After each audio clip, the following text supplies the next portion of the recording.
So, I asked Leo, is Wayland heavier than X11? His quick answer was Wayland. Obviously, he just goes off onto the internet and just finds stuff for you. It's just, yeah. Well, there you go. Just saves you searching around. I get that. All right. Wayland is generally considered more resource efficient in theory, but real-world performance varies significantly by hardware, desktop environment, and workload. Performance and power consumption. Recent benchmarks show X11 often outperforms Wayland in terms of CPU usage, GPU utilization, and power efficiency. For example, on AMD and Intel systems, Wayland has shown up to 3 to 8% higher battery consumption and significantly higher CPU usage during idle and 4K video playback compared to X11.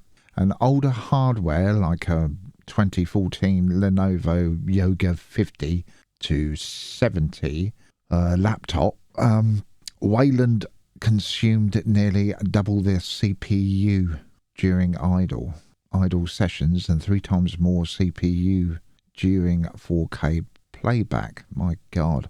Why the discrepancy? While Wayland is designed to be leaner and more secure, its implementation in desktop environments like KDE, Plasma and GNOME has introduced overhead. Wayland, the compatibility layer for legacy X11 apps, adds latency and resource use, but many modern apps still rely on it, especially on Wayland. Trade-offs. Despite higher resource use, Wayland offers better security, improved touchpad touchscreen handling, and stricter app isolation. Some users report better performance with lightweight compositors like Xfce, but these are niche. Conclusion: in most current desktop scenarios, X11 is lighter and more efficient than Wayland, particularly under load. However, Wayland's long-term goals include better performance, security, and modern features. Progress is ongoing, but it has not yet surpassed X11 in raw efficiency on mainstream hardware.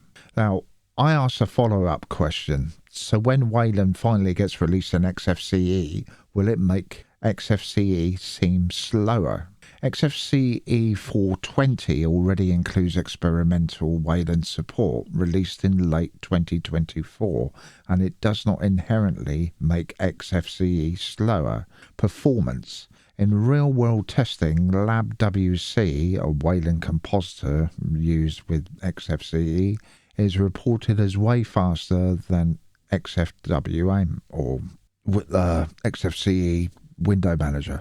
The traditional X11 window manager. Yeah, there you go. Performance gains depend on the compositor, but the base Xfce components are lightweight in both environments. Current state. Wayland support in Xfce is experimental and incomplete. Core components like XF Desktop and Xfce Panel work, but XFWM4 lacks full native Wayland integration, though a port based on WL roots is in progress for Xfce 422. Will it feel slower? Not necessarily. On compatible hardware, Wayland can feel smoother and more responsive, especially with modern graphics. However, bugs like screen capture issues, logout problems, or power management glitches may affect usability. X11 still supported.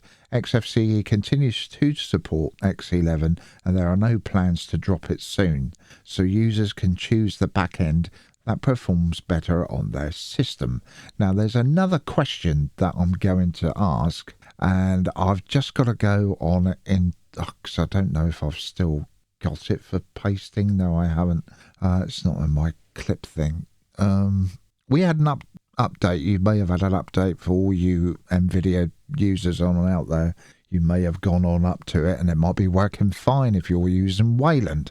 But like my video that I done couple of weeks ago, week ago, whatever it was, on CashOS when it had an upgrade to the latest NVIDIA driver, and I had flicky windows switching on and off like a fiddler's elbow, up, down, fiddler's elbow, off, on, and because there's one else every time I dragged my mouse on over.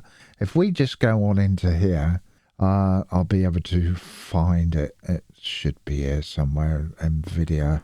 This is Gaming on Linux. Love this site. I absolutely do. It's good for seeing what's coming on out. And Liam done a fantastic job on this site. I love it. Absolutely love it. Here we are. This is the latest one. Now I upgraded to this one, and I've had nothing but problems with it.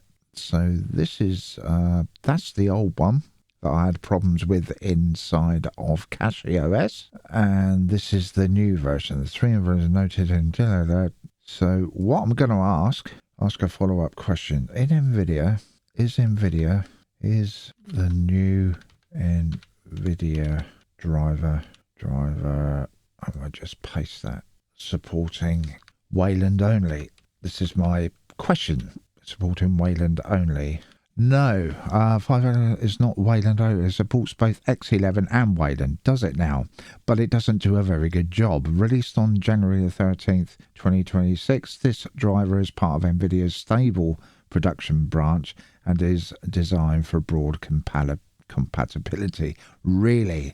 Well, when I installed it this morning, I've now gone back to 589.5.05, I believe I'm on now. Yeah, 9505. I've gone back to that because it's more bloody stable here in Linux Mint. Oh, God. It supports both X11 and Wayland. Released on this driver is part of the NVIDIA's stable production branch and is designed for broad compatibility. It improves support for recent Linux kernels. I'm on the 6.8 kernel at the moment. I'm not on 6.14. 6.14 runs out next month, and apparently Linux Mint's going on up to 6.17. Ubuntu's going to go up to 6.15 once 6.14 has gone. You won't have to do anything here in Linux Mint, and it'll just automatically go on up to it. So probably this driver will work on that. Who knows? I'm going to have to... I don't want to upgrade my NVIDIA driver for the moment because it's working. The one I've got is working fine. It improves support for recent Linux kernels, adds FP16 DRM format support via NVIDIA EGL GBM. DRAM, bit of DRAM, and fixes display mode issues involving YUV420 subsampling. Multiple sources confirm it works with both X11 and Wayland sessions. For example, a Debian installation guide explicitly states that the 580.12609 driver should work Wayland and X11 and enables Wayland by default while retaining X11 compatibility. I think that's what the problem is. Maybe it's switching it on thinking that this is Wayland when we're X11. God. Terrible, because I'm just getting flicky windows again where it's going on and off like I did in CashOS on my system. Bloody ridiculous. This driver is intended for general use across desktop environments and display servers, not limited to any single GUI backend. Now, when you have got Wayland support, you don't get all of their settings like you do with an X11. In other words, you get settings. You get settings, but you don't get all of these settings like I do here on an X11. You don't get all of these. You might get thermal settings, but you don't get everything else on there with a Wayland session.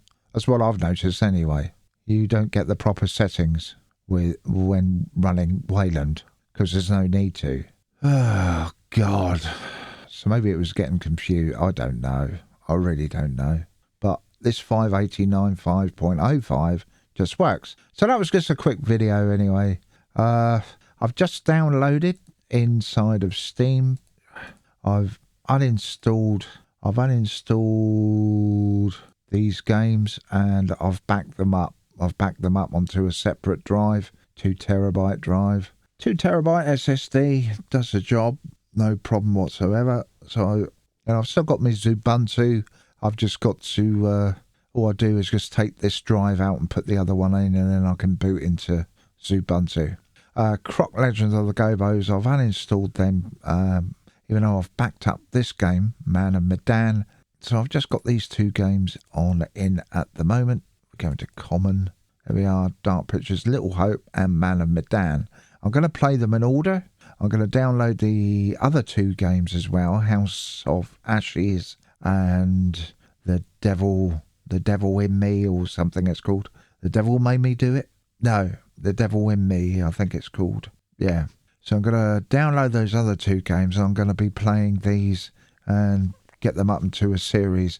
I might just do the whole game all in one and just do a little bit of editing in case I die so many times or something, or make mistakes, or too many mistakes. Just do a bit of light editing on the video and then get them on up, because they shouldn't be that big. You're talking, what, 4 hours, maybe 5 hours per video, something like that. But, you know, it's for my own documentation. Not a lot of people are into the gaming side of Linux.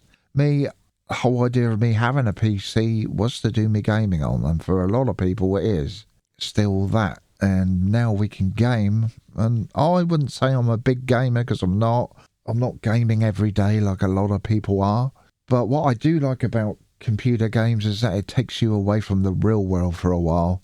So, yep, that is where I am at the moment. Just thought I would ask those 3 questions, because, well, if, of course, I was to do a full reinstall of Linux Mint, then put the PPA in to upgrade to the latest NVIDIA card, then NVIDIA driver, then I wonder if I would still have those problems with the screen flickering and what have you.